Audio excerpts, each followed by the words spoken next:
And we are live on Facebook and YouTube. Hello and welcome, Andy and Jared, Cleveland and beyond. He's Andy Billman. I'm Jared Watson, and this podcast is brought to you by Waiting for Next Year. Check them out, original Cleveland sports reporting at waitingfornextyear.com. Well, Odell Beckham Jr. tells the Wall Street Journal that he feels like the 2020 season shouldn't happen, only to later find out Mary Kay Cabot says she reports that he's not opting out or anything like that. We're going to go ahead and discuss the confusion here with that coming up. Also, David Njoku announced on Twitter that he's back and does not want to be traded. Weird how that happened. I have my opinions. Andy has his. I think we're on the same wavelength with this one. And Jarvis Landry is on the PUP list, but he'll be ready to roll for the season. Don't worry about that. Shane Bieber, wasted start. Great on Thursday, and that was the end of the Tribe highlights in Minnesota after losing 3 in a row to the Twinkies with a grand total of 4. Count them, 4 runs in 4 games. Are you fucking kidding me? All right. Are we pushing the batting panic button? Look, I'm already like I don't know if I'm panicked. I'm just I've seen this movie before, Andy. That's all. I've not broken a television yet, so no. Not yet. No. The Tribe heads to Cincinnati for Andy's favorite rivalry, the Ohio Cup. That's right. You know what though? It's starting to feel more like a rivalry to me because of how often I see Trevor Bauer annoying the shit out of me on Twitter regarding it. We're going to wrap up with college football returning this fall. Maybe. Big Ten's a maybe. But first, strange for us to do this in the past couple of weeks. First, your Cleveland Browns. That was a tough weekend in baseball. That was putrid hitting. I'm hoping the trip to bring back the Ohio Cup will give the trick to this team. It was tough. That was a elongated weekend. Thank God. We're not starting with the Browns. Well, we're going to talk about the Browns. I just want to get that off my chest. That was fucking torture. No, I know. It's that bad. It was that bad. Even when the Indians aren't leading, they're leading right now because of the bad stuff, and that's pissing me off. I know. I got At least the Indians are safe and there's no COVID-19. That's good. Everything else this weekend was not. Aside from Shane Bieber. Usually, leading off to the Browns, in the past, I've defended OBJ. I've been trying to be in support of him. I do think a lot in the past stories, he's been misread, mislabeled, misconstrued about what he's trying to do on and off the field. This is one of the few times I'm going to be probably on the opposite side of Beckham here. The article that came out today in the Wall Street Journal, he talks about, it was actually just a simple article about how's your life, Odell Beckham in 2020. It was short, sweet, very, very, very short, not in depth, just a short interview back and forth with a reporter. And in the middle, she asked a simple question. Hey, what do you think about so many words. What do you think about the season coming back? And he said in so many words back, I just don't know if I want to play. And actually, to use the exact quote, he said, I just feel like the season shouldn't happen. And I'm prepared for it not to happen. I wouldn't mind not having it. Later, after that article came out, that came out this morning on Monday, August 3rd.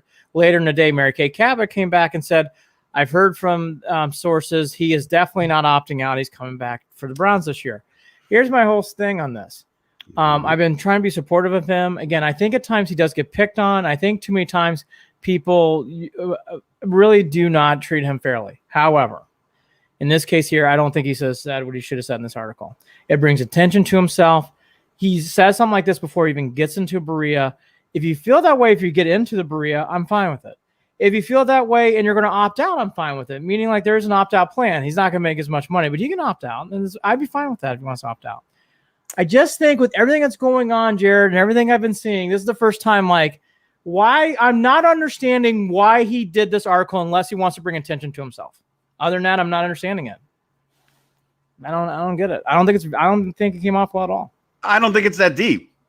That's where I come from on this. I don't think it's that deep. I don't think it's a big deal. I almost think it's throwaway. We know that he said this prior to J.C. Tretter. Now it puts the Players Association and it puts J.C. Tretter possibly in a weird spot because of the timing of when the article comes out. But it's not, the agreement that the players signed and that Tretter has been touting, wasn't done when he made these comments. First of all, second of all, it felt very the whole article felt throwaway, to be honest. It didn't even seem, the only reason it was printed was because it was Odell Beckham Jr. There was nothing to it. There was no storyline. There was nothing. It was kind of like a checking in on a friend, 600 words. I don't even know how many words the article was. It was not anything. It was not long. In depth, nothing. It was not long. So, did he put his foot in his mouth a little bit? Sure, maybe timing wise, yeah. But again, I just don't think it's that deep. I don't think it's that deep. He's going to be there. Now, here, granted, I'll say this. Cleveland media is going to grab onto it. I get it. All of us, we are too, grabbing onto it. He said these words. We're all going to go with it. We're all going to talk about it. Mary Kay quickly came out and said, look, he's not opting out for the season. He's going to stick around. He wants to play. Now, when he saw all the safety protocols and everything that have been put in line and put in place, he's not worked up about it. But I don't think at this time in this country, with this situation, this panic, that we can really be upset with anyone who flip-flops or waffles or changes their mind or expresses doubts about anything, because I haven't seen anything that has given me any feeling of warm and fuzzies or certainty. I don't give a shit I don't care if you sanitize. None of it is gonna take away the fact that there is still inherent risk no matter what, right? So there's gonna be players that are going to be nervous about dealing with this. And if he said that, he's probably saying what a lot of players are thinking. I'm sorry, he is. Now, I think that the worst part, the hardest part to deal with is maybe the comments that he made regarding the owners not caring about the players. That, I think, probably is a more important statement than the statement about not worrying about whether, not caring if the season goes or not. I think that's a bigger statement in the long run, in the long term of things. But we also know that has been a long-standing dispute between players and ownership anyways. All that said, though, I'm over it. I read it. It didn't seem that big of a deal to me. That's where I stand, Andy. No big deal. I'm on the opposite with this one. He is Odell Beckham. When you say things like that, it's going to garner a lot of attention. Sure. It also puts the Browns in a no-win situation because the Browns can't comment on it. I think it's unfair for them to question it, and it puts a weird vibe into the team. It doesn't feel good, and at the same time, I don't think he should have said that pre-Berea. If he says that post-Berea or during Berea, I get it. But to say something like that when your teammate is J.C. Treader, who worked really hard as the NFLPA to come up with a deal, to come up with something, and he comes out with an article 3 or 4 days before this article comes out saying, hey, here's why I'm happy. And he's been very guarded about the year. But he's actually excited coming out with an article talking about how much things have progressed forward. Jared, it's just one of those things where I don't know if I understand him saying what he said in that article in that time without him experiencing what's going to be happening in Berea first. Now, all that to be said, you're right. Everybody has a right to waffle. Everybody has a right to do all the stuff. But in this case with him, he needs to start taking moments where it goes, hey, why don't you take in everything that's going on first and then coming out with your thoughts? Because he does that and he did that. And Jared, it takes all the attention onto him. And the Browns can't say anything. Can't say anything. They don't have to. No, Jared puts a weird vibe on the team. I mean, maybe a little. No, it's always this way. It's always the Browns can't get off to a clean start. And this is just a little weird thing again. And again, I don't understand why he said that when he did. I don't get it. Why do this? Because he's feeling it. That's what he's feeling. Well, I don't think the timing was good at all on it. Doesn't feel good. I mean, it's not up to it. I mean, it's not up to us how it feels is how it, whatever. It's how he's feeling. I mean, I just don't think it's that big of a deal.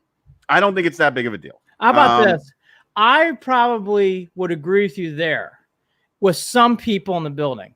However, with a new coach and everything that's going on, the Browns need as much, which they've been doing a great job of keeping things internalized and keeping things in that inner circle. This is the first thing that nothing contributed outside of Beckham, where he's throwing stuff out there. It takes attention away from the season. But part of that attention away is just for the fact that he is who he is, and he can't even avoid that. Yes, right? He can. He doesn't have to say things like that. Okay, he doesn't have to say things like that, but really, that to me was a quick phone call answer. He answered it. Maybe he thought he shouldn't have said it afterwards. That's all and fair. we also know this too, Andy. That's all fair. You knew what you were getting. And I'll be honest, if this is what we're we have overblown so many things that Odell Beckham Jr. has done over the years that it's almost like it's not that big of a deal.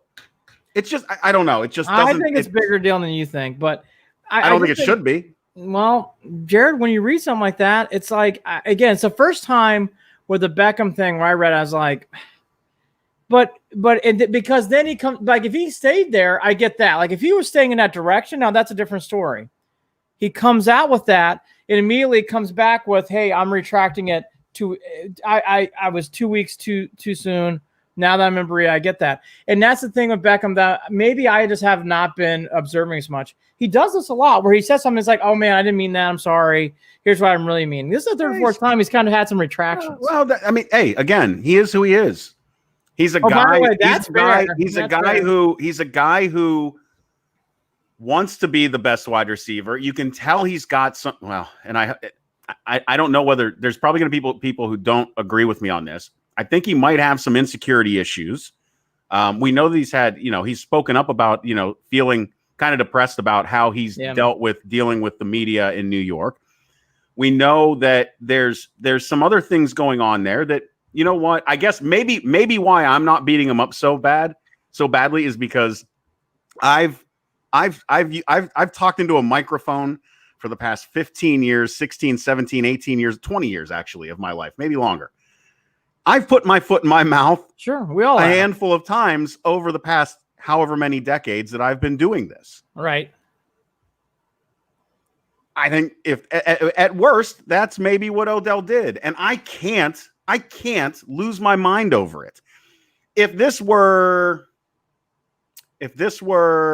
someone else, I'm trying to think of someone else on the team that would say something like this. I would we feel any differently? Would it have gotten the attention? Would it have, do you know what I mean? Would it have been throwaway? The thing is, a Wall Street Journal article is not a throwaway. It's not clevelandfandom.com. It's not, but man, that article really was a throwaway. I'm sorry I read it. I just felt like it was a throwaway. But see, Jared, you're hitting my bigger point here that I'm saying. Why did he do this? He can't help himself. Well, Jared, I think this time it's weird. I think you're right on some levels, but I think internally for the Browns, this is a hard, impossible situation. If you want to talk about because if you're the Browns, hey, it's COVID-19 world. I totally get his insecurities. Hey, it's COVID-19. I totally get why he's wondering, hey, what's going on in the season. But the way that statement came off, though, I'm sure that there's others who have reached out to me who've been in the league. One person in particular who was in an organization for two different teams said it would make me wonder how much he wants to play. And in this year in COVID-19, that's a totally understandable thing. But that's what that gave off to me too. It's like, well, does he really want to play? And now that he says I don't know. It just came. I mean, Andy, this is a guy who wakes up, the guy is working out every single day. I'm not worried about whether he wants to play. I mean, the guy is putting in the work. No, he does. I just on his own. I mean, and it takes motivation to want to do that on your own. It really, Jared, I was on your plane. I was on your plane with Beckham. I was on that plane. Today's the first time I'm saying, why did you do that? I just don't understand the positiveness or why this is good for the Browns 2020 season. Oh, I'm not saying it's good. I'm not saying it's good for it. But I'm not at saying, all. I don't think it's good for Beckham. So I don't understand why he did this. This is the first thing he's done. I'm like, I don't understand why he did this. I don't understand. It's a throwaway article. Well, I'm with you on that. And it's like neither of us understand it. No, I don't understand it. And it brings up questions. It's like in the past articles explaining the Giants, explaining other things. He wore shoes because he had some things on he wanted to do on the field. Other times he's bringing on conversations, the Tom Brady thing, which was weird, but okay, we put up with it. This is the first time he's done something where I'm like, unless it's intention seeking, I don't understand why he did it. Well, I'm sure we'll find out on Instagram tomorrow. Sure we will. And again, I'm still in the Beckham camp. Absolutely. However, this is the first time where I'm like, I can't explain this. I'm not going to explain it. I thought it came off bad.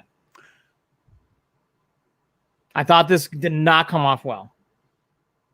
I can understand if the Browns organization is a little irked by it. It's a tough pill. I think I'm just sitting here thinking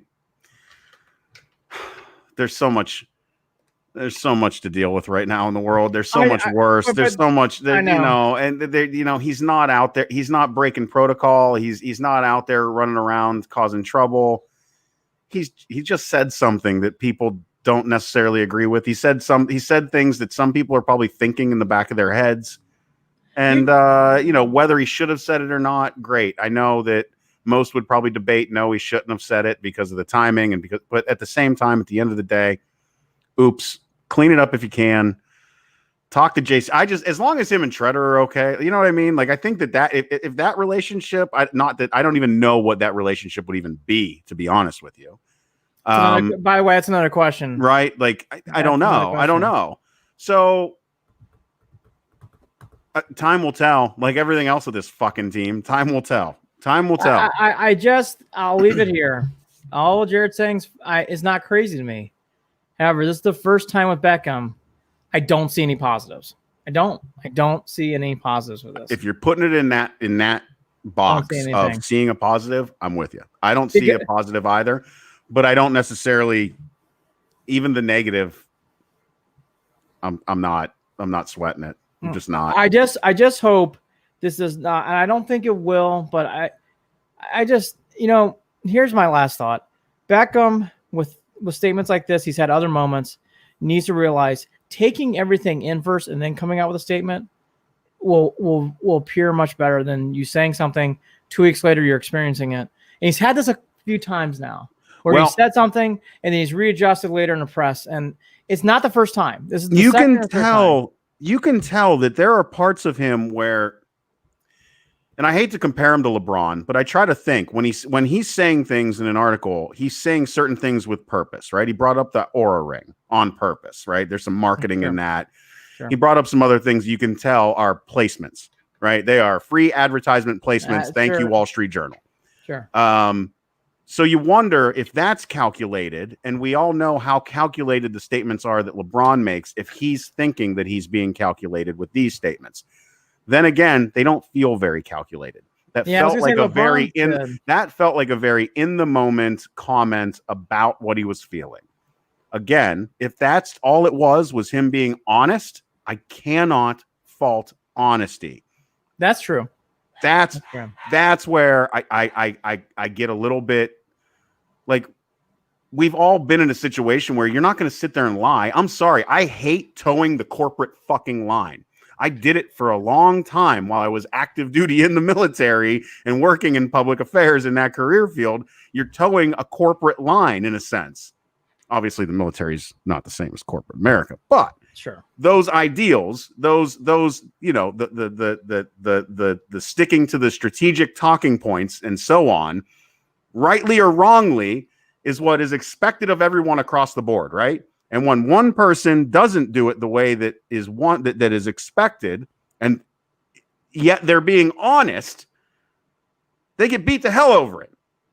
Get in line. Who do you think you are? What do you mean you don't feel safe? Look at what you're doing to everyone else. I just feel this, but we all value our own autonomy in this country. Yet anytime somebody gets out of line, no true Scotsman, you treat them like shit. And not you personally. And I know that's not necessarily what's happening to Odell here. I'm just playing devil's advocate a little bit. I was going to say, I think, here's the thing. Beckham has got to start cleaning this shit up. Period. In a sentence. LeBron said statements. I never felt he retracted this much ever. This is the third or fourth time Beckham's had to retract stuff. Yeah. He's always confused. Always something. Oh, I didn't mean that. Yeah. I don't know. Yeah. Well, there's more there to it. I mean, again, Odell's not LeBron. Again. No, he's not. I didn't mean to make that a comparison when I brought up that, but I was just trying to analyze a little bit more the statements, the purpose. It wasn't this statement though is a lot bigger than just him. It's about a whole thing that's going around, and it's hard on the Browns too. I actually have sympathy for them because there's a lot that's going on there too that they're trying to get ready for the season on, and they're trying to get ready. It's something they've never dealt with either. And I'm not saying he did that to inflict tension on the Browns. I don't think he did. But it comes off that way, especially with someone in the building like J.C. Treader, who worked on this NFLPA agreement, came to everything, says a kumbaya type of message last week, and you get this. It's just weird. Cool. Then you know what you do. Then you know what you do as a team. Then you know what you do as a coach and as a team. You grab, you pretend. What do we call it now? You imaginary hug, whatever it is. You put your arm around the guy. Oh, that's all true. And you say, look. I get it. I get that you're feeling a little bit apprehensive about the season. I get that you don't feel safe. We all feel that same way. But do us a favor. Let's talk to each other a little bit. Let's not make this a me to the media and bypass everyone. If you want to do that, but that takes real leadership, and I do think Stefanski has that ability. And Andrew Berry, that takes people without ego to be able to swallow their own pride and not come out him all pissed off like they're going to teach him a lesson. Right? You got to come in there and you got to put your arm around him and go, hey, we're family here. Well, by the way, and I don't know how you were treated in New York, but listen, we're going to take care of you. And if you don't feel safe, let's talk about it. By the way, I agree with you there. That's the whole look. Now moving forward, that's what I'm sure they will. I think they will. Stefanski comes off very much like this. Again, last thing, and I'll get off this horse. This is the first time I felt someone with Beckham where I'm not understanding the ending message outside of attention. Yep. Understandable. Because again, and that'd be my only advice to him, is I do think he's a good person. I still want him on this team. But articles like this, take in everything that comes in first and then spit it out. I think that if Odell, this takes time and experience, right? He has become the person he is because of the life because of the experiences that he has had. It shaped him in that way. If this team is gonna be a team and play like a team, absolutely, this might be new for him in that way, in that sense. And let's hope that it works out that way to where they, maybe he changes even, some things for the better for himself over time. I have a really good feeling about we talk about emotional intelligence, on the show every once in a while. I bring up that, that EQ conversation. And I think that this is one of those moments where, you can use a little more emotional intelligence in regard to, speaking to that situation that Odell was speaking to. But I think that if it's handled correctly, that everyone can get better from it. But, again, very well said. Not that deep, but I think that it can be, I hate to say learning experience, but a learning experience. Is there a better fucking term that I can say right now? Don't have one coming to mind. Wow. Moving on. I'll be there. I'll be cheering him on. Here's another learning experience. The Browns always love learning experiences. I thought this was the first hiccup in this season. Just a little hiccup. Not a bad one, a little hiccup. I was saying on to the next one. David Njoku learning that his value in the trade market is nilch, non-existent. He is an unproven tight end who ain't done shit, period. On Saturday, August 1st, David Njoku on Twitter. I'm all in, Cleveland. Time to work. It followed up with some comments from Adam Schefter. He talked to Drew Rosenhaus's agent, quote, some good meetings with the new Browns organization, including GM Andrew Berry, and he has decided to give the team his full commitment right now and go from there, end quote, Drew Rosenhaus said. This all goes to Berry and Stefanski. Stefanski, even before these comments, made a comment on Thursday last week saying, hey, we're excited to have him in. I've not talked to him. I'm excited to have him in. Right. Stefanski massaged this one over, has won him over. Njoku, I think, probably started reading up some things. He goes, oh my gosh, Stefanski runs a 2 tight end offense. So maybe, it won't be just Hooper out there. It's going to be me too. Stefanski loves a 2 tight end offense. I'm glad this all worked out. Same. I still don't have any faith in Njoku at all. Nope. But hey, maybe. Hey, by the way, if Stefanski can ever work magic and get him turned around, fantastic. I'd love to see it, and I'm rooting for it as a Browns fan. It'd be good. I do think this was the proper call from Njoku. He really should stick to this phrase, I'm all in on Cleveland, time to go to work, because that will reward him, I think, on and off the field. And let's see it now. Let's see it. And so here we go. I feel like I'm giving Njoku a little bit of a break here too. There's some issues there, some trust issues. This is a guy who is probably heard enough from the veterans in the locker room seen enough from the couple years that he's been here and said, fuck this, I'm out of here. I don't care. I'm not gonna waste my career here in Cleveland. I'm never going to flourish. I can never become the best player that I want to become. Get me the hell out of here. And it's easy to feel that way in Cleveland. I know I beat up on him because I thought, what are you doing? You're on a rookie contract. Who the hell do you think you are? Right. And again, there you go. That's the ego issue that I think that a coach would come at him with. Who the fuck do you think you are? But it doesn't seem like they've done that. And again, emotional intelligence seems to be ruling the day. These guys have somehow brought him on board. Look, now, don't get me wrong. They're going to make him earn it. He ain't going to get on the field if he doesn't earn it. But at the same time, they have got the fact that they are getting buy-in, Andy, is in itself an accomplishment we have not seen in the city of Cleveland for 20 years. So 25 years, if you want to be real about it.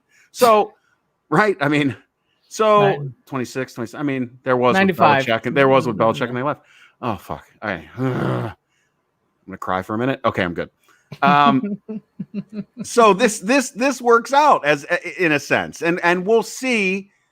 I still cannot believe though that Rosenhaus kind of, I mean, I know it's his job to represent his players in that, that way, but boy, it seems like that was for being the guy that everyone goes to. Rosenhaus seemed to have made a misstep, a miscalculation with this entire situation.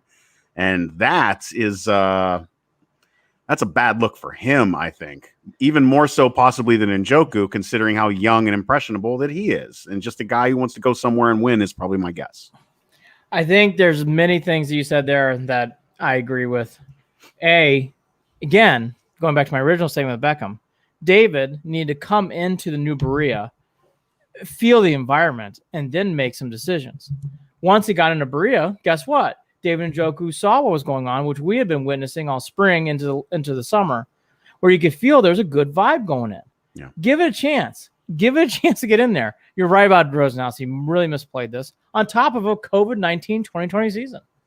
It's not going to be easy to move players as it once was. By the way, it may not be easy for the players to move. Why would you want to change if there's an organization that seems to be ready to go and is running well-oiled, and then you're traveling from another team where you don't know the situation, you don't know the town, and you're going through new experiences? This is not going to be, again, I mentioned this.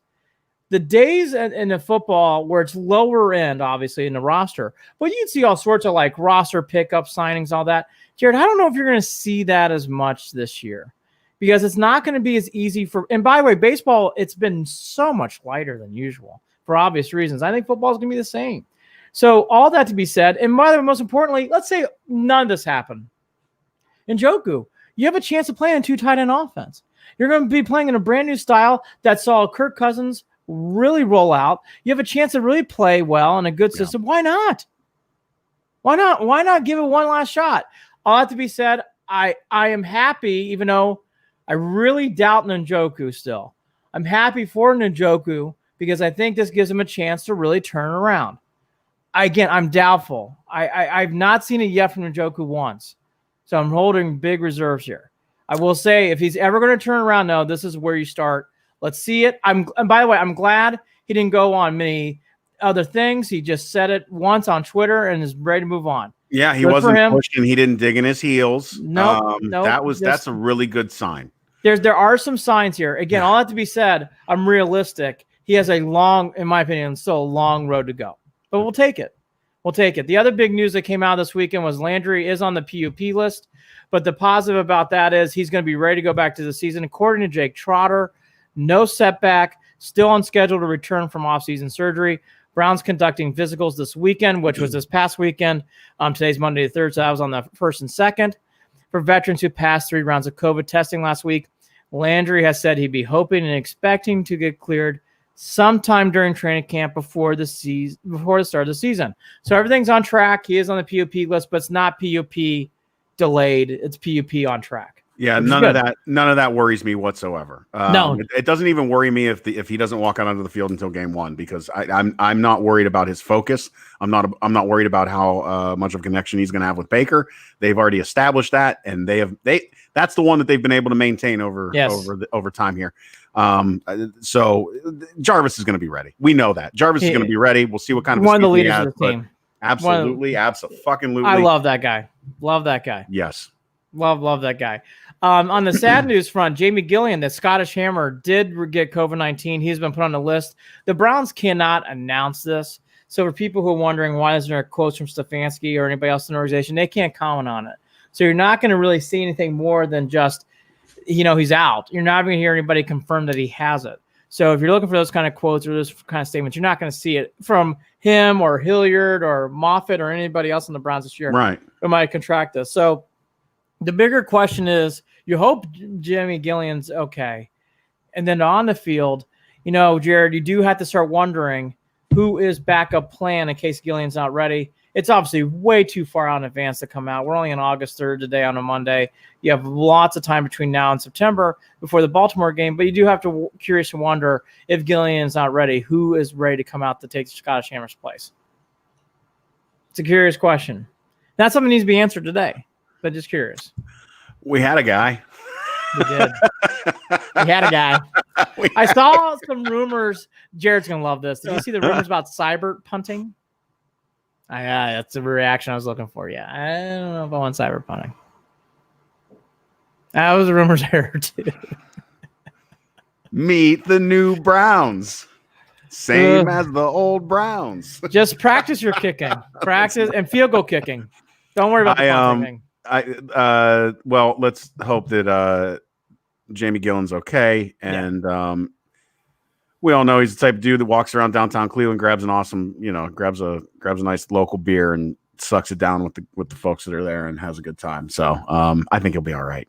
He fits right in. He's always been a gets us guy, so he's totally Clevelander through and through. Yeah. On Wednesday, July 29th, the Browns announced Drew Forbes, and Drake Dorbeck. I've never heard of Dorbeck. Drake Dorbeck. Clearly, I have him on my mind.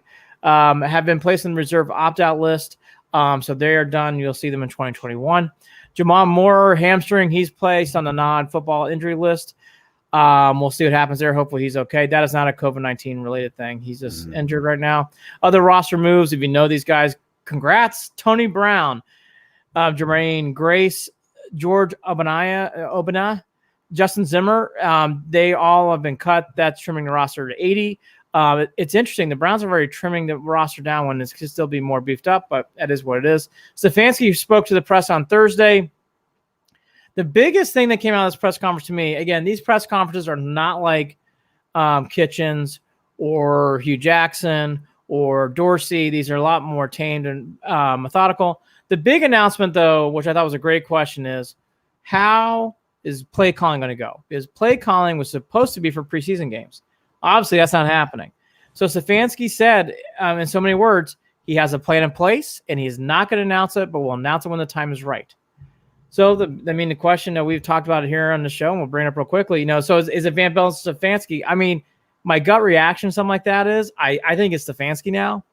I've mentioned this on this program. I am done trying to guess who the fuck should call plays. I just want to win games. The only thing I'll say in this kind of season with all these questions and everything going on and seeing how large of a staff Stefanski has, I think we're going in a direction of Stefanski is going to be calling plays. I'd be kind of actually surprised if Van Pelt gets the nod. Well, we didn't bring Stefanski in here because, you know what? He's here partly because of his offense. I mean, that's... I know where you're going. We've seen some backfiredness from this. The only thing I'll say is this team feels more prepared, and he has a very large staff. So because of that, it makes you feel like Stefanski has a better overall feel for what's going to happen. So because of that, I'm okay with this. I'm not in love with it, but I'm okay with it. And honestly, I don't know if they have a choice because there's no games, no preseason games. Sorry. Well, I'm with you in the fact that I don't give a shit when. I don't care. I don't fucking care. Yep. I don't care if when the fucking if Jarvis Landry's calling plays. I mean, Yeah. I probably would care a little bit about That'd be interesting, but though. As That'd be long as, interesting. but as long as it'd be very interesting. As long as they're winning. As long Yeah, who cares? Air raid. We got an air raid offense? That's what I'm curious about. Have Air we raid? done any bubble screens and no blocking properly? Bubble screens? Yeah. Plays behind the line of scrimmage. All plays begin behind the line of scrimmage. Oh, ready to go. Okay. All that to be said, following on Will's being ready. Quote, the plan has not changed with him starting left tackle. He also made a big point that, he will be ready through practicing all that. So for left tackle, don't waver on that. No preseason games. He's it. And that's dicey. Wild, isn't it? That's wild. Dicey. We do not know what's going to happen. That is dangerous. It is scary. Baker is going to have to be wide awake. He knows what's on his plate. There's always a thinness on every team. It's left tackle, Wills or bust. There is no plan B or C, D. Oh, man. Folks, this is the only thing on this team. I do not see a backup plan. Yep. It's either Wills or we're fucked. Yep. There is no, because the next thing you're going to start seeing is like, well, we're going to move Jack Coughlin's a left tackle. You're going to start hearing all sorts of weird shit. That's all right. I mean, we've been fucked. We've been fucked long enough. So punting and left tackle. Those are the only two positions that seem a little thin. We don't have to punt. That's the thing. Don't punt. Don't worry about it. Don't punt. Don't worry about it. Fourth and 10, your own 10, go for it. We're not one. No one's going to care. Fuck it. We will never complain about that kind of call. No, go for it every time. All the time. It's like a video game. I thought I could score twice before the end of the half. While the Arizona Cardinals are marching down the field, I'm going to turn my back to the field to communicate to my offense about what has been going on wrong. By the way, I will do that throughout multiple games throughout the year because I have no idea what's going on behind me. The other big thing that he talked about was, and his big phrase throughout is abundance of caution. The Browns talk like a very new team because a new coach is usually like, we're going to try to move fast. We're going to try to do a lot in a short amount of time. Here's Stefanski. Slow ramp up. We will not do too much too fast. And then, basically alluding to make sure we are to stay safe. Stefanski is really saying less is more, which I actually think is the proper call here because there are no preseason games. This is a COVID-19 year.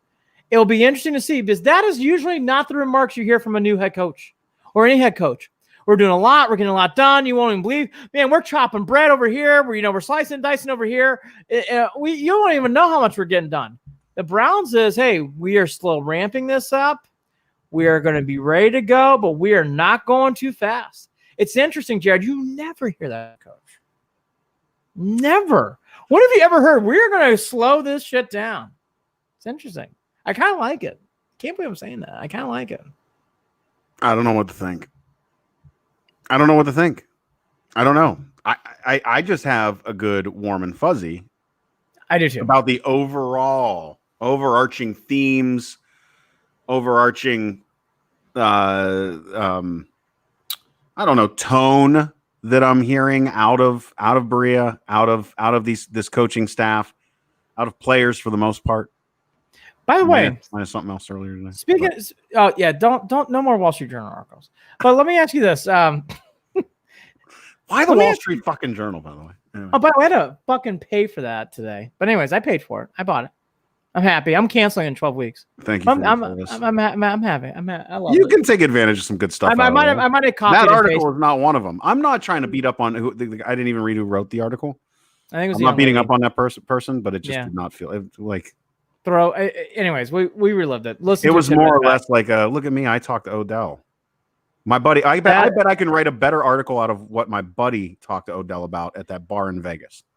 If anybody's curious to wonder if he likes coffee, he kind of likes coffee. That was one of the main talking points. He sold T-shirts and donated money, and he's going to sell more. That was cool.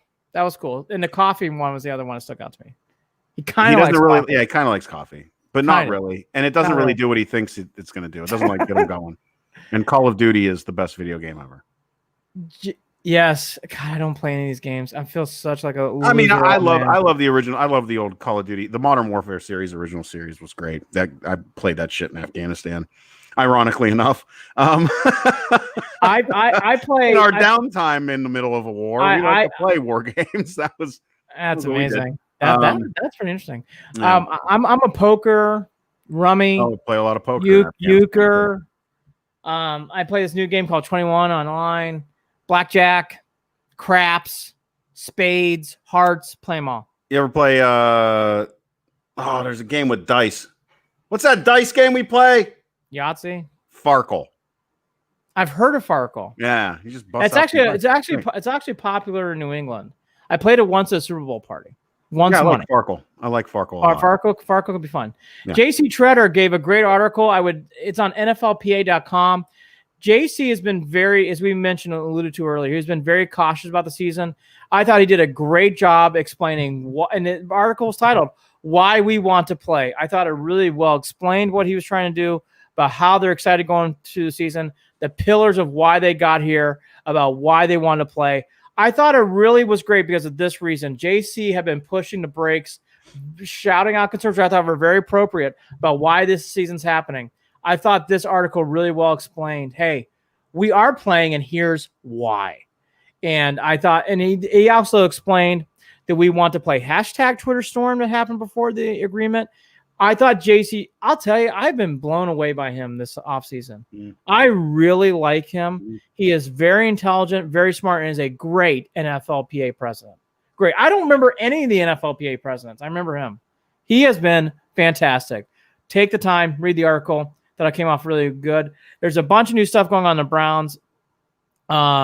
Inside the Browns locker room, you can read about all that. I thought we might go into it, but you can just simply take the fact that they were able to get the NFL and the owners to drop the fucking preseason games as evidence enough that he's doing a hell of a job. No, by the way, and put in protocols. This is the basketball too, to a point. But I thought the NFLPA more. Everyone understood and reasons why they were moving forward. Even in basketball, there's a little bit, you hear Kyrie Irving and some other players, and there's players that are dropping out too for the NFL, but you're not hearing questioning about what's going on now. In baseball, oh my gosh, questions daily. MLBPA, take notes, which is strange because I did not really expect to say that about the NFL. And not because of the Players Association necessarily, but because the NFL is usually loves to drag not only their heels, but their knuckles. Regarding stuff like this, very reactionary. This is very proactive of the NFL. And JC Treader, I think, gets a lot of credit for that. And, of course, everyone else behind the scenes working with them to try to get this stuff going and do it in a safe way. Treader, we're not in those rooms, you and I aren't, but from afar, it looks like he's doing a great job. Yeah. Last Browns note, Chris Hubbard did a great thing. He has partnered with the youth development organization 4-H to help teenagers struggling with mental health in the coronavirus pandemic. I thought this was a great thing. Hubbard's been very outspoken about the mental health on this. I think this deserves a nod. The Browns, for a lot of years on and off the field, have just been through so much sludge and so much negativity. The JC Treaders, even though I love Beckham still, I wasn't in love with that article, but I still love him. Yeah. But the Chris Hubbards and all the, Landry's been doing a lot on the community. My God, Myles Garrett's been doing a lot in the community.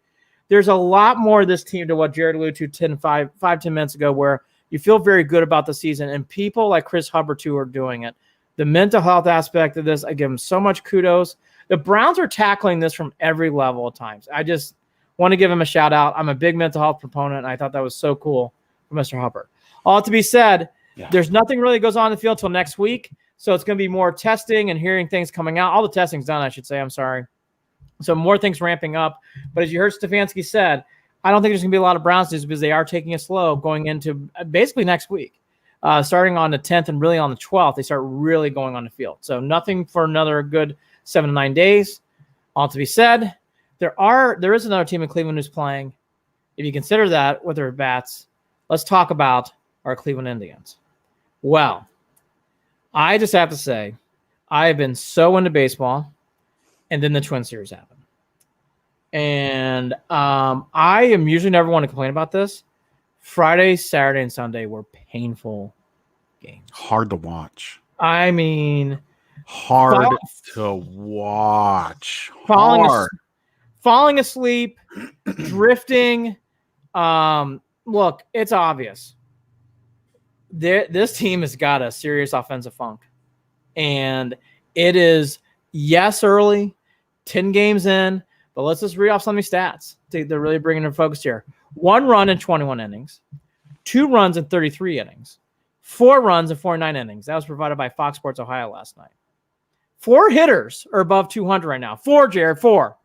J-Ram, Hernandez, who those two are batting well. They're at 333 and 303. Hernandez has had a really good season. Zimmer's 250. Lindor's at 225. Folks, that's it. That's it. You have 4 guys who are batting above 200. The Tribe is 29th in slugging. They are 24th in home runs. Oh, and by the way, the Marlins and Cardinals have just as many home runs as the Indians do. The Marlins have 5. The Indians have 6. The Marlins have only played 3 games. The Cardinals have 6. They haven't played a game in 4 or 5 days. This team's offensive stuff, I mean, I can go on and on and on. I will say the outfield in this DH position is where I would start on this. Mercado's concerning. He's only batting 80. Domingo Santana's done nothing. He's had a couple good at-bats against the Royals, and that's about it. And Reyes, I mean, he had a great spring, but my gosh, nothing's carried over. Jared, I mean, I'll toss it to you. This better be short-lived, Andy. Otherwise, this season is going to disappear really quickly, and that'll be that. At least that's, maybe that's the blessing behind it all. Is it'll be a shortened season, and we won't have to be put through the pain of it. But here's the fucking deal, Andy. We asked this question. Where is this? Where are these issues coming from? I mean, these are not bats that should be doing this poorly. These are not bats that don't have the experience or should not be putting up better numbers. That outfield, I thought we had it figured out. I was wrong. I was wrong. I was wrong about that. Isn't that unfucking believable? Who had Zimmer on their bingo card being the best outfield hitter? I mean, by the way, far. We didn't even think he was going to make the roster, possibly. By the way, he is by far the best hitter. He's not in the lineup tonight. By the way, Greg Allen's in there. Greg, you need to get a hit. You have got to start hitting. He's batting 9th. He has got to get a hit tonight. I don't understand. Is it a Twins issue? Well, part of it is the Twins, but Jared, we've seen this on Tito Francona teams. This is one of those early season funks. They can't do it though. We don't have it. And by the way, let's stomp this out right now. I don't want to hear any more bullshit about the fucking cold and this team can't hit. This is a thing that's been going on for this club for too damn long, and here we are again. The only thing that's good about this is the Tribe. Cold. Oh my god! I mean, the Tribe has been 5-5. I don't know how they're 5-5. I know how they're pitching. I'm sorry, because their pitching puts out the same fucking numbers that you just read statistically regarding us. Regarding the offense, 1 run, 21 innings, 2 runs, 33. I mean, that's very in line with the way that the pitching staff is done. Now, granted, Clevenger's had his issues, and there have been some rough times there. But let's get to him real quick. Clevenger is a good pitcher who is not in his zone. Nope. And he is way too cocky. I mean, some of the stuff I saw, I'm way too cocky. He needs to stop that shit. I mean, he going on Twitter and getting on a Twitter fest with Bauer before the game. By the way, Bauer's not even pitching against us, so all that was for naught. Good. Gets in his Twitter battle with him, saying shit, which is fine. I mean, whatever. But then you get bashed like that. And by the way, I'll give him credit. He made it through as long as he did. He actually pitched almost 100 pitches, so he survived through it. He did survive it, but man, but it was an uphill battle after that first inning, Andy. He's off. I mean, he even said it after the game. He's off. Going back to no control. It looks like he can't place the ball whatsoever. And by the way, I want to go back to the hitting now for real quick, and we'll get to the positive pitching, but let's go to hitting again. Yeah. How in the hell is Mike Freeman batting 5th? Is that where we're at? When I saw that lineup come out on Sunday, I was like, Mike Freeman's batting 5th? Is that where we're reaching right now? Mike Freeman? Jared, I mean, I'm hearing these straws. Well, Naquin's coming back. It's like, oh my god. Oh, don't listen. Go. I'm tired of that. Here we go. Naquin's been coming back for 3 years now, by the way, Andy. Again, nothing against the guy. I know where Jared's getting from. I agree with what Jared's alluding to on this. Is Grady Sizemore coming back too? Well, right. By the way, it was his birthday the other day. Happy birthday. Fellow Leo to Leo. But look, all that to be said, I just by the way, Grady's Ladies. That was one of the biggest, funnest. Grady's Ladies. That was fun. That was fun. Better than the Brohio squad. By the way, that I have a picture of Nick Swisher. He's a nice guy. I like Brohio. I know, Nick. I think Brohio. he got beat up a little bit more than he needed to. Yeah. I like him. Anyways, back to Naquin's not going to save this. Okay. Like this is like, I heard Jensen Lewis say this on the post game on Sunday, and I'm going to allude to it. And this is the biggest thing to me. And it's so obvious. Too much individualizing. And yes, in baseball, we know that happens because it's a batter and a pitcher. But let's get this more into a team. Lindor, J-Ram, Santana, Carlos Santana. Someone needs to be, hey, we got this. It's okay. Let's work. Like Lindor, I love that he's saying, hard to put it on Lindor, but Lindor is already putting it too much on himself. And I think that's the issue. Why is Lindor pressing so hard? He's swinging at shit. He is swinging at shit. Carlos Santana is more alarming to me. Carlos Santana looks terrible. Jared, he looks terrible. Yeah. He's flipping the bat on Sunday. He's so lost. And Reyes does not look good in 4 or 5 games. Well, it takes a reset, but they've got to do it. And I don't know. You're not going to get it now. You're not going to get it now because Tito's not there. Well, Tito's not coming back till Wednesday. Right. Tito's got his clinic stuff. I feel terrible for Tito because he's got to be so uncomfortable and dealing with that. I can only imagine. He can take a joke, obviously, but I feel for Francona too. And let's just say this: he had to go to Cleveland Clinic to check it out. Yeah, listen, I've got friends who have dealt with these issues that are painful, that have had parts of themselves removed. It's not. We joke, but it's not a joking matter. No. I really hope Tito's okay. I can only imagine how uncomfortable and how pissed off and frustrated he probably is. It's having to deal with this and not wanting to go to the Cleveland Clinic because you're like, no, you're already immunocompromised. I don't want to go there. How about this too? It's just so much very to worry painful. about. Because I know a friend of mine too, and she's gone through it. It is painful. Yeah. So you just hope that something like that he'll be okay in the long run. Back to the painfulness that is to try bats. The other thing, too, I keep hearing from people is like, well, it's the bottom lineup. And that's fair. And by the way, the numbers say so. Forget Hernandez and J-Ram. Those two are fine. Lindor, he'll figure it out. I'll say this, though. After 3, Carlos Santana hasn't done, except for 1 home run against the White Sox, done nothing. Reyes, we kept hearing about in spring. He's got to start doing it. He has got to start doing it. Domingo Santana was supposed to be the big power lineup. He had a miserable series in Minnesota. I feel that we all loved Mercado last year. Mercado is so off. It's bad. Jared, there's so many fires in here. I think every night Bradley Zimmer needs to play. I think Yu Chang needs to get some more at bats. Oh, I think Daniel John. Honestly, if this guy Allen's supposed to be that good, who's back in Lake County or wherever I forget where they're stationed, bring him up.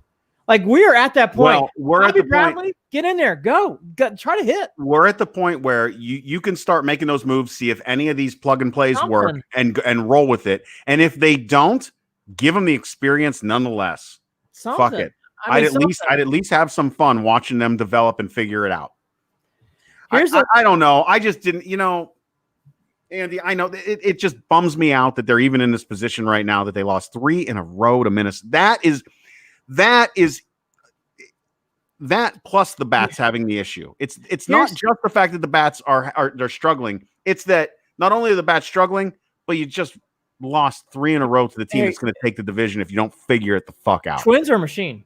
That team's good. They were good last year too. Here's the positive about all this. This pitching is very legit. I think the Indians can, outside of Bieber's standing on his head on fire. Standing his head on fire right now. This pitching, Clevenger can pitch much better. Carrasco can pitch much better. Savali could pitch better. This team pitching can get better than what I'm seeing. Karinchak, let's just go there now.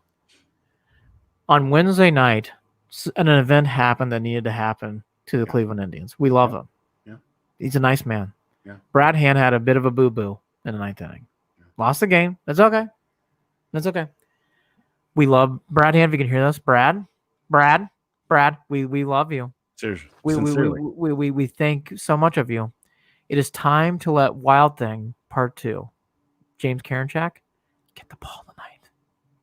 We appreciate everything you've done. You're going to enjoy the 6th inning. You're going to talk to Oliver Perez. He loves the 6th inning. Simber, all these guys.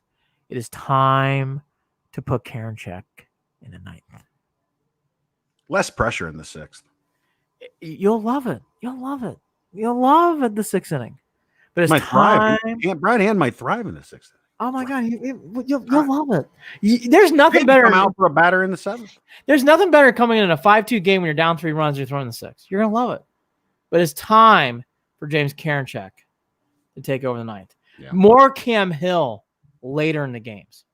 Whitgren's great, Boilermaker, pitching great. But the days of Brad Hand in the 9th, Jared, like the bottom of this lineup, take care. It was a great run last year. You cannot have Brad Hand from here on out in the 9th inning. Yeah.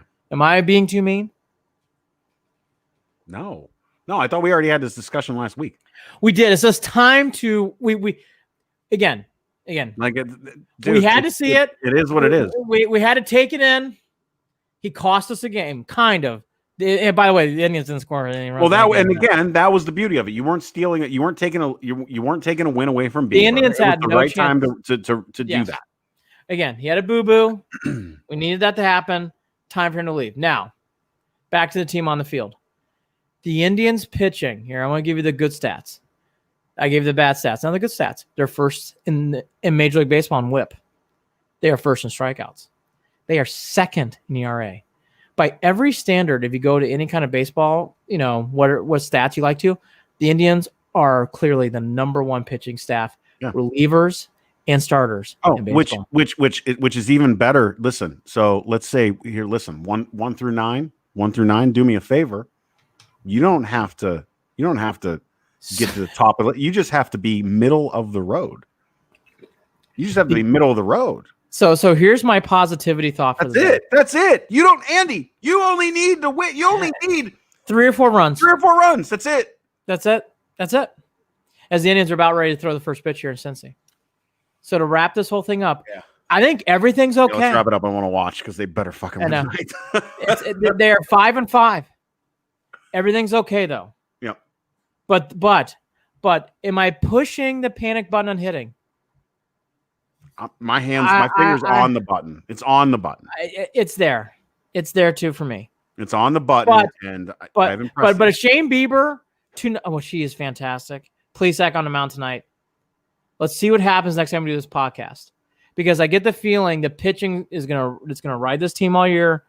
And I mean, I will say this: oh my God, the hitting can't get any fucking worse. Which is good. It's good. It can't get any worse. We've seen the low. We've seen the low. It can't last for weeks. Oh, it can't last. Jared. It might last for weeks. Jared. It feels like it might last for weeks, Andy. Jared, I love watching the Indians. I was so into it. Saturday was fine. On Sunday, no. I was definitely having one of those moments on Sunday where I was like, hard to watch. I was definitely having moments on Sunday where I'm like, oh fuck, what's going on in the game? Oh fuck, what's going on in the game? Because the Indians kept striking out. Insane. It's insane. All right. Tribe this week got the Reds, 2 at home. They start off in Cincy, then 2 at home, and then they go to the South Side for 3, and we'll see what happens there. By the way, the Chi Sox, Anderson out, and the Chi Sox, number 1 team in hitting in baseball, Chicago White Sox. Keep that in mind. Hey, you brought up Tigers not playing tonight. I was looking at my phone for a second there. Did you Cardinals and Tigers are canceled. It's a Cardinals thing. They're having a Miami Marlins breakout. There's a couple articles that mention that some of the Cardinals Marlins have been rumored to be out of bars in Atlanta, and the stories that are coming out in St. Louis are that the Cardinals have been seen. Some of the Cardinals were seen at a casino before the outbreak happened.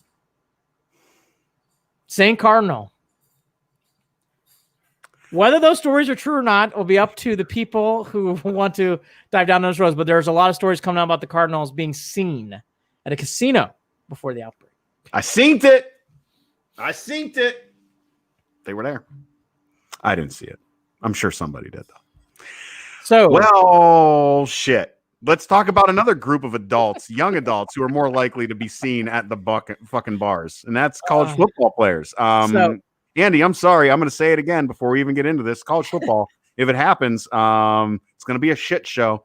There's no way that this is able to that anyone's going to be able to pull this off. Period. So here's the latest. Zero confidence. Zero.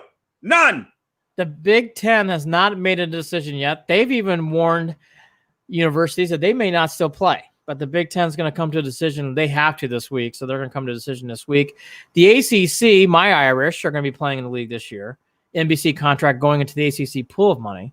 So the ACC will be having 10 games this year. They tried to play cross-conference games, but the SEC, who came out their announcement last Thursday, said no, there will be no. So no Georgia Tech, no Florida State, no South Carolina, Clemson. All those games will not be happening because the SEC said nope. They're going to be playing a 10-game conference schedule only that won't start until the 26th. So the SEC's on. The Big 12 is meeting tonight, Monday, the 3rd of August, to determine what they're going to do. No announcement yet. They've had all sorts of rumors going out there about what they're going to do. And then the Pac-12 said we are going to play, but the players, which I thought was one of the best things I've seen, were really united. These are different schools. These are unplayed student athletes uniting together with the hashtag We Are United, talking about things that they want to see change before they get onto the field. And it's a great article. It's on the Players Tribune. I would suggest reading it. And the Pac-12, really well-organized, well-mission statement by these student athletes. Kudos. Cheers. Great job. I'm going to back these students all fucking day. I don't want any of them to get sick. We just had, and I apologize because I don't have the name in front of me and I need to pull this up, and I know I saw the article. There is a Major League Baseball player who has recovered from COVID but has heart issues now due to COVID and will not play the rest of the season. Yeah. Shit is real. Yep. And it affects young people. I'm sorry. I'm tired of hearing that it doesn't. It does. Well, that's been proven. And so, Andy, I just don't. You can come out with all the things that you want changed and all this and that and great and play, within conference only. And Andy, it just does not. These campuses are already having trouble keeping outbreaks from spreading. Within frats and sororities. They're going to force it. They're going to try to force it because there's so much fucking money involved. Well, there's so much fucking money involved. Well, they're going forward. I mean, I got to be honest. The biggest thing that I heard from reporters, multiple, was some student athletes who was also reporting how badly they want to play. Of course they do. They're kids. Of course. I would want to play too, though, Andy. That doesn't mean that they should. No, it's Jared, easy. It's easy to convince a young dumb kid to go out on a football field and play football. I'm sorry, it is. Look. I think this is. I hear what you're saying. These are adults. It's impossible. Adults should be making better decisions for that. These are adults. I gotcha, but listen, the brain doesn't fully develop until you're 24, 25 years old. Well, again, I'm sorry, Andy.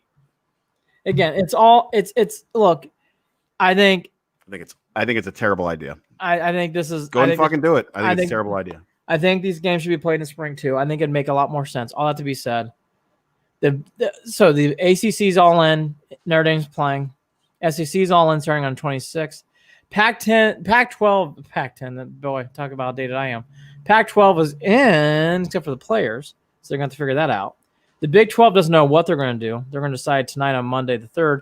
And the Big 10, who was the first one to say no more non-conference games in 2020, has been the last conference to decide. And there's a lot of rumors coming out that they're still unsure if they're going to go forward or not.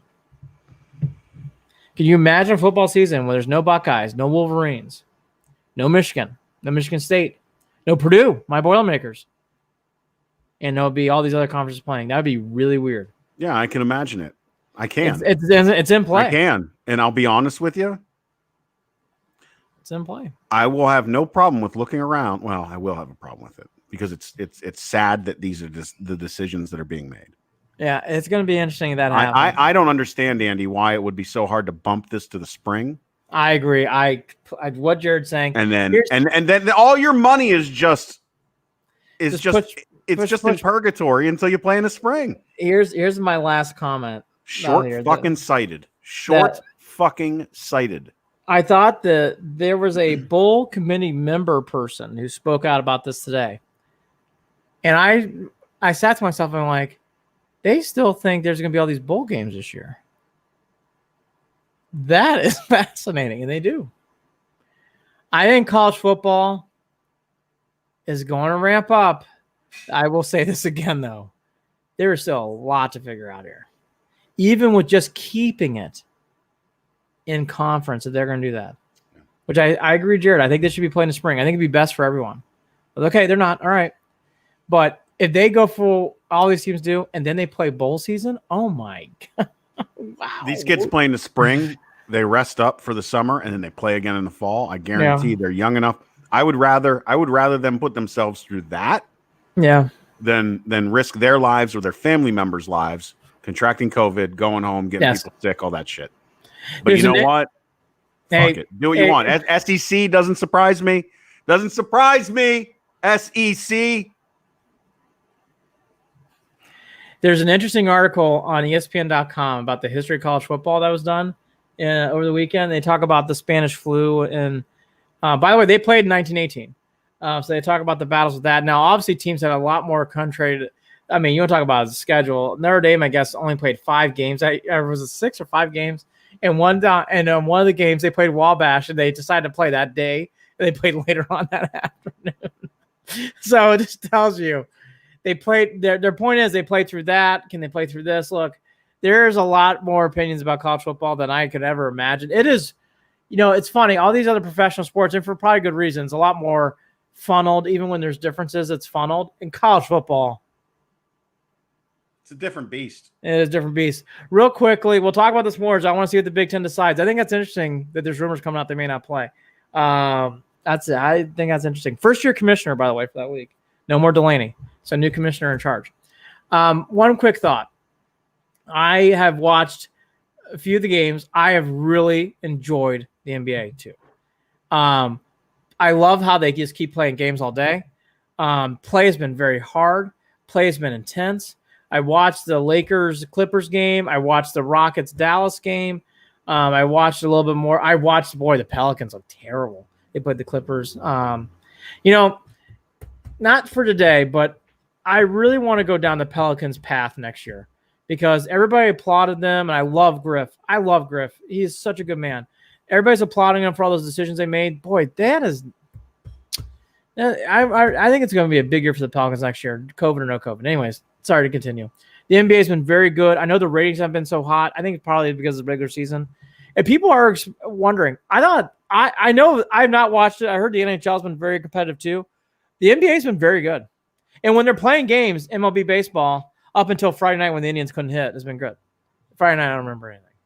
I'll admit I haven't watched any of it. I check out highlights. I saw the Isaacs injury. Poor kid. Yeah. Poor kid. I see the awful jokes that come from that too. I'm not a big fan of that. Oh my God, terrible. By the way, the Bucks, Raptors, good games. Celtics, it's all been fun. Like I gotta admit, I see the virtual fan stuff. I think that's kind of silly. That's weird. I mean, I don't hate it. I think it's hilarious. It's I think it's on brand for NBA though. How about baseball having fans in the stands in Fox games and the fans stand up? It's like a video. You know those bad. I think I missed some of those. I don't think I saw that. It's. What a strange fucking world we live in. But Andy, I will watch playoff basketball more than likely. I just don't have any investment right now. By the way, I have no investment. I see. There you go. This is my last point. I just want to, and I'm done with the NBA. So I've enjoyed it. I really, even though they would be stinking, we all know that. I really miss watching the Cavs. Yeah. It stinks in our part, and they've earned it. Their record sucked. Yeah. I wish they were playing now. I was going to say, I know where Jared's going with this. No Cavs does not make it fun.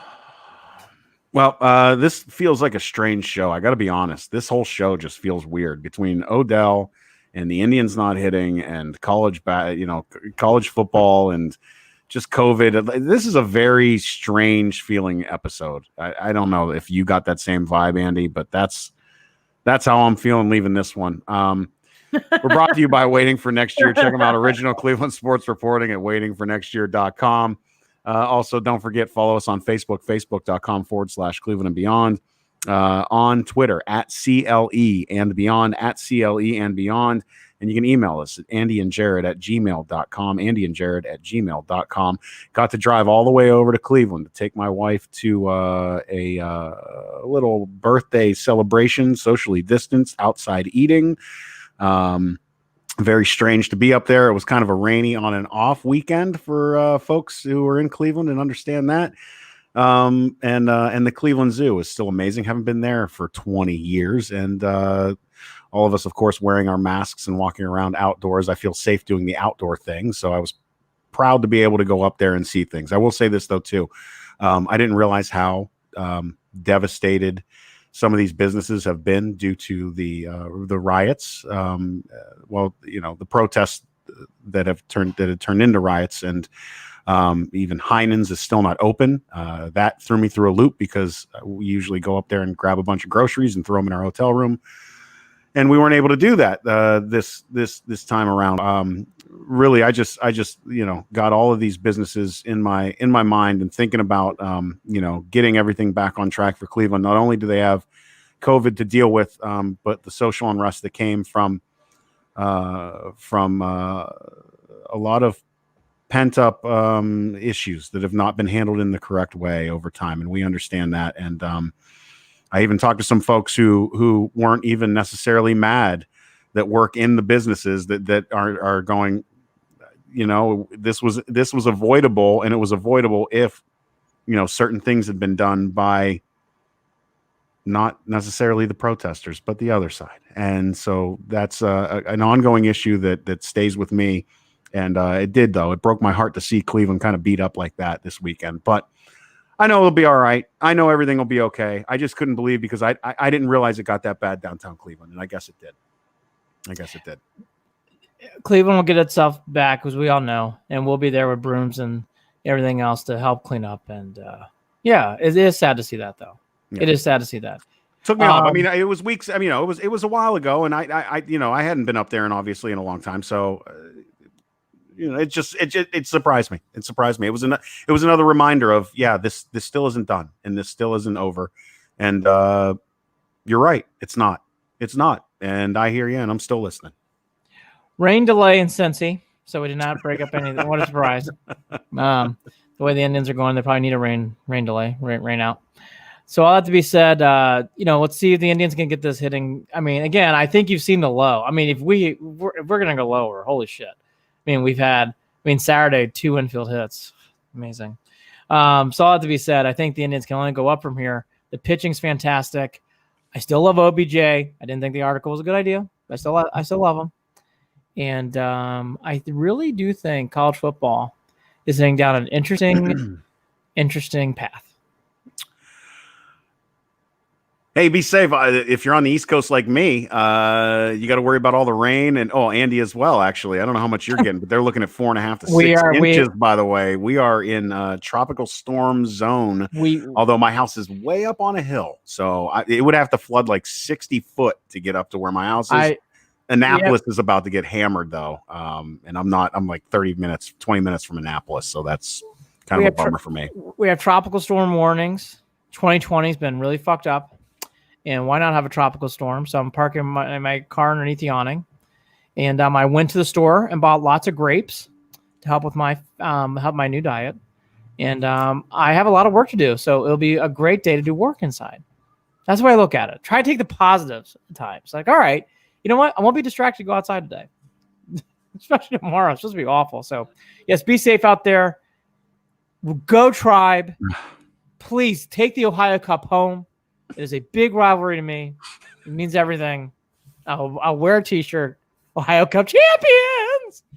And we love you, Brad Hand. Just not in the ninth. We love you. I love him. Not in the ninth. Hit the fucking ball. I want Karen check. I want that jersey. Ball. Hit the fucking ball. I fucking love that he wears 99, by the way. How fucking cool is it that he wears 99 and comes out with the song Wild Thing? Hit the fucking ball. Oh, it's cool. Hit the fucking ball. Need to wake bats up. Can we just one?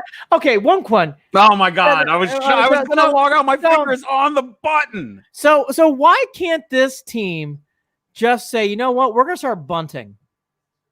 Because you know what? We are swinging and missing. He's Andy Billman. Why can't we just start bunting? I'm Jared Watson. I mean, if you're going to swing and miss, you might as well bunt. Andy we're Jared. there. With 2 infield hits on Saturday. Cleveland and beyond. Bunt. Don't listen to anybody. Listen to me, Indians. Just bunt. If you're going to play that, just bunt the ball. Be all right. Talk again soon. Love you. Bye.